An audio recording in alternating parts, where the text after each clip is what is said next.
د امریکا او پاکستان نوې ملګرتیا.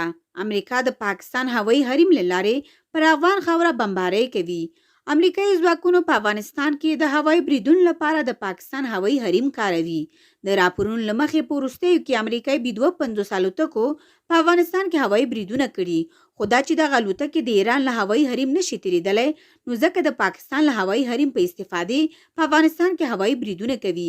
سپوتنیک د ځینو سرچینو نړیوالو پلټنو پر بنسټ ویلي چې وروستۍ الوتکو چې په هلمند او بغلان کې هوایي بریدونه کړي، د پاکستان حکومت په اجازه د بلوچستان له لارې افغانستان ته ننوتلي دي. سرچینې کاږي چې امریکا او پاکستان له 2004 کال راهیسې د هوایي حریم د استفادې په تړاو هوکړه لري چې تر نن ورځې پورې عملي کیږي.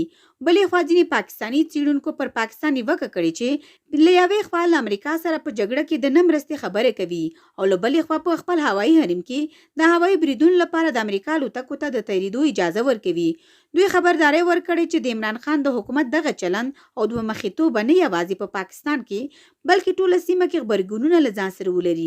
پاکستان داسې مهال دغه الوتکو ته د تېرېدو اجازه ورکړي چې لا هم د رسنیو په باور طالبان په پاکستان کې امن مرکزونه لري او له دې ځایه په افغانستان کې بریدونه کوي. خو بلې خوا له امریکا سره د هوایي بریدونو د ترسره کولو په مخه ګوتې خوږې